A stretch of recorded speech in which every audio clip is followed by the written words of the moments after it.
በዘፈቀደ አከራዮች ተከራዮችን ዋጋ የሚጨምሩበት ደላላም ደግሞ በመሃል ከአንዱ ቤት ወደ ሌላው ቤት ሰዎችን እንዲቀያይሩ በማድረግ በመሃል ኪራይ የሚሰበስብበት የተለያዩ ችግሮችን የቀረፈ አሰራር ወይም መመሪያ እንደሆነ ሁላችንም የምናውቀው ነው። እየቀጣን ማስተካከያ እያደረግን ስርዓቱን የምናስተገብር ይሆናል። ሰላም ጤና ይስጥልኝ። የሰዓቱ መረጃ ይዘን ቀርበናል። በቅድሚያ ዋና ዋናዎቹን እናስቀድም። በአዲስ አበባ ከተማ አከራዮች ሲያነሱ ለነበረው ጥያቄ ወሳኝ ምላሽ ይዘን ቀርበናል። የአከራይ ተከራይ መመሪያን በተመለከተ ጠቅላይ ሚኒስትር ዶክተር አብይ አህመድ፣ የአዲስ አበባ ከተማ አስተዳደር ከንቲባ ወይዘሮ አዳነች አቤቤ፣ የቤቶች አስተዳደር ቢሮ ኃላፊ ወይዘሮ ቅድስት ወልደጊዮርጊስ ምን አሉ? እሱንም እንመለከታለን። የተሻሻለው የአከራዮችና የተከራይ ህግ በቅጣት ለመቆጣጠር የሚያስችል አነጋጋሪ ግልጽና አዲስ መመሪያ ይፋ ተደርጓል። የ2019 ዓ.ም የቤት ኪራይ ጭማሪ ጣሪያ 11.5% ብቻ ሆኖ መወሰኑ በከተማው ምክር ቤት አባላትና በአስተዳደሩ መካከል ከፍተኛ ፍጥጫና ትችትን አስነስቶ ነበር። በዚህ ትችት ላይ ምን ምላሽ ተሰጠ? እሱንም የምንመለከት ይሆናል። ጥናቱ ጊዜና ሀብትን ያባከነ ነው፣ የአከራዮችን መብት የነጠቀ ነው ሲሉ የህግ ባለሙያዎችም ሲሞግቱ ነበር። ቅጣቱ በይፋ ተግባራዊ ማድረግ ተጀምሯል። ይህንን ቪዲዮ ለማዘጋጀት መረጃ ስናጣራ ወይዘሮ አስካሉ የተባለው የቤት አከራይ የ2 ወር የቤት ኪራይ መቀጣታቸውን ተናግረዋል። እንደሳቸው ንግግር ቤታቸውን በ2016 ዓ.ም ላይ 8000 ብር አከራይተውት ነበር። ግብር ሲደርስ የተከራይ አከራይ ግብር ለመክፈል ሲሄዱ የሚያከራዩት ቤት 8000 ብር ሳይሆን 10000 ብር ነው ተብሎ በ10000 ብር ግብር ከፍለውም ነበር። እሳቸው በ10000 ብር ግብር ከከፈልኩ ብለው ኪራዩን ከ8000 ብር 2000 ብር ጨምረው 10000 ብር አድርገውም ነበር። በ2018 ዓ.ም የአከራይ ተከራይ ግብር ለመክፈል ሲሄዱ የኪራይ ውል ጨምሯል በማለት ውሉ 8000 ብር ነበር፣ እርሱ ደግሞ 10000 ብር አድርገው ጨምረውታል ተብለው የ2 ወር የቤት ኪራይ መቀጣታቸውን ተናግረዋል። ሌላኛው አከራይ ወይዘሮ ወርቅነሽ ካሳ የተባሉት ደግሞ ቤቱን ውል ተዋውለው ካከራዩ በኋላ ተከራይ ቤቱ አልተመቸኝም ብሎ ለቆ ወጥቶም ነበር። ወይዘሮ መቤት ሌላ ሰው ለማከራየት ውል ለመዋዋል ሲሄዱ ተከራይ አስወጥተዋል። የመጀመሪያ ተከራይ በፍላጎቱ ከሆነ የወጣው እዚህ መጥቶ በፍላጎቱ መውጣቱ መፈረም አለበትም ተብለዋል። ክቡራትና ክቡራን የተቀመጡትን የቅጣት አይነቶችና እስካሁን በአከራይና ተከራይ ጉዳይ ያልተሰሙና አዳዲስ መረጃዎችን ይዘን ቀርበናል።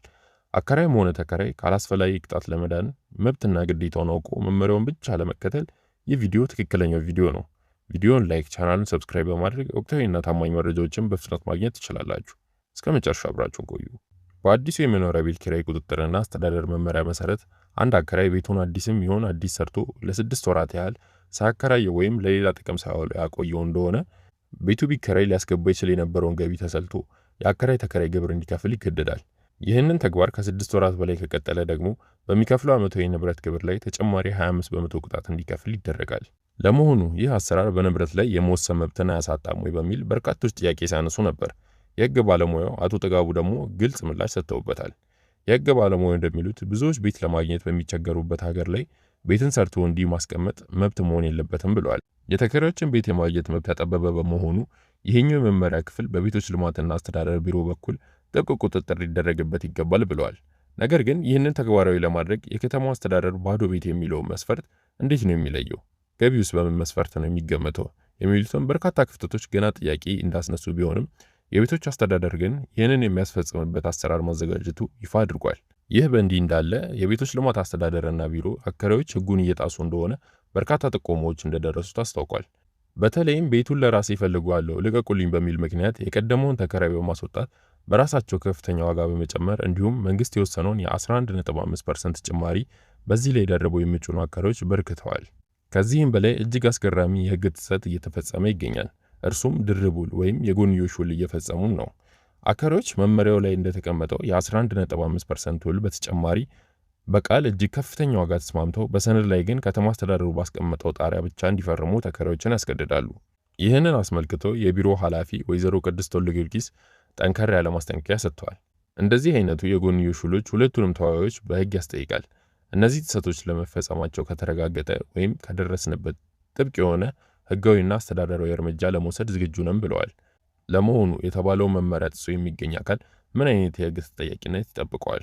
በመመሪያው መሰረት ተከራይን በህግ ከተቀመጠው ጊዜ ውጭ ማስወጣትና ቅድሚያ ክፍያ መጠየቅ በፍጹም አይቻልም። የውል ምዝገባውን በ30 ቀናት ውስጥ መፈጸም ይኖርበታል። ውሉን ሳያድስ እስከ 3 ወራት መቆየት የቤቱን የ1 ወር የቤት ኪራይ ያስቀጣል። ውል ሳያድሱ ከ3 ወራት በላይ ማዘግየት ደግሞ ከ2 ወር በላይ የቤት ኪራይ ዋጋ የሚያወጣን ያህል ቅጣት ያስከትላል። ይህንን የተወሰነውን ቅጣት ለመክፈል ፈቃደኛ ያልሆነ ግለሰብ ቢሮ ስልጣን ላለው ፍርድ ቤት አቅርቦ ቅጣቱን እስከወለዱ እንዲከፍል ክስ የመመስረት ሙሉ ስልጣን በመመሪያው ተሰጥቶታል። አከራዩ ቅጣቱን በፍጥነት ካልከፈለ ምናልባት ወለዱ እየጨመረበት የሚሄድ ከሆነ ንብረቱን እስከ ማጣት ሊደርስ ይችላል። ነገር ግን ይህ ሁሉ መመሪያና የ11.5% የኪራይ ጣሪያ አወሳሰን በምክር ቤቱ ከፍተኛ ትችት ገጥሞታል። የምክር ቤቱ አባሉ ዶክተር ሲሳይ መንግስቴ አወጣው ያሉትን ህግ ክፍተቶች ያሉበትና አከራይና ተከራይን ያላማከለ ነው ሲሉም ወግተዋል። ዶክተር ሲሳይ እንዳሉት በአዲስ አበባ ከ500 ሺህ በላይ አከራይና ተከራይ ግንኙነቶች አሉ። በአባወራ ደረጃ ካየነው ይህ ሁሉ ሚሊዮን ህዝቦች ማለት ነው። ስለዚህ ክብደት ሰጥተን ማየት አለብን ብለዋል። ህጉ በየዓመቱ የኪራይ መጠን እንዲጠና ብልም ዘንድሮ የቀረበው ጭማሪ ግን በ2 ዓመቱ ነው። ስለዚህ አዋጁ ለአከራዮች የሰጠው መብት የነፈገ ነውም ብለዋል። ዶክተር ሲሳይ አክለውም የእንጨት የነበረን ቤት አሻሽሎ በብሎኬት የሰራ አከራይ ለእድሳት የወጣውን ወጪ ለማካካስ የኪራይ ጭማሪ ማድረግ የሚችልበት አሰራር አለ ወይ ሲሉም ጠይቀዋል። እንዲሁም የ11.5% የኪራይ ጭማሪ ጥናቱ የማዕከላዊ ስታቲስቲክስ ከሚያጠናው የዋጋ ጭማሪ ጋር ተመሳሳይ በመሆኑ ሌላ ተጨማሪ ጥናት በማድረግ ጊዜና ሀብት ማባከን አያስፈልግም ነበር ሲሉም ተችተዋል። ለዚህ ትችት የቤቶች ልማት አስተዳደር ቢሮ ኃላፊ ቅድስት ወልደ ጊዮርጊስ በሰጡት ምላሽ ጥናቱ ሳይንሳዊ ነው ብለዋል። ማዕከላዊ ስታቲስቲክስ የሚያጠናው ሀገራዊ ነው፣ እኛ ግን የአዲስ አበባን ችግር መሰረት አድርገን ነው ያጠናነውም ብለዋል። ጥናቱ የቤት ፍላጎትና አቅርቦት ክፍተትን፣ የዜጎች መክፈል አቅምን፣ የጥገና ወጪንና የህዝብ ብዛትን ታሳቢ ያደረገ መሆኑን አስረድተዋል። የከተማ ከንቲባ ወይዘሮ አዳነች አቤቤ ደግሞ የአከራዮችን ተግባር ስግብግብነት ሲሉ ፈርጀዋል።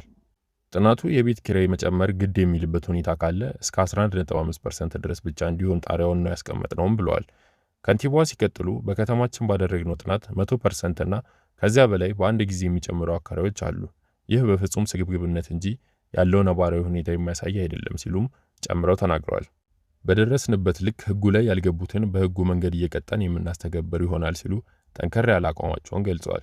የመኖሪያ ቤት እጥረት በአዲስ አበባ እውነተኛ ፈተና ሆኖ እያለ ባዶ ቤቶች ዘግቶ የማስቀመጥ በጥብቅ የተከለከለ መሆኑን ተነግረዋል።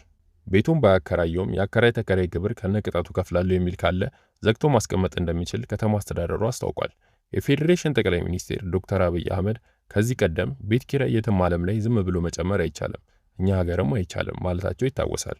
አከራዮች ህጉን በመጣስ ድርብ ውል እንዲፈርሙ መገደዳቸው እና በሌላ በኩል ደግሞ የመንግስት የ11.5% ጣሪያ በአከራዮች ላይ ያደረሰውን ጫና ምን ይመስላችኋል? የተከራዮች ተቃውሞስ ልክ ነው ትላላችሁ? መንግስት በቅጣት ላይ ብቻ ከማተኮር ይልቅ አከራዮች ቤታቸውን በነፃነት የሚያከራዩበትን ዋስትና ማጠናከር አለበት የሚለውን ሀሳብ ትደግፋላችሁ? አስተያየታችሁን በኮሜንት ላይ አጋሩን። ቪዲዮውን ላይክ በማድረግ እንዲሁም ወቅታዊ መረጃዎችን በፍጥነት ለማግኘት ቻናሉን ሰብስክራይብ ማድረጋችሁን አትርሱ። በሚቀጥለው ቪዲዮ እስከምንገናኝ ድረስ መልካም ጊዜ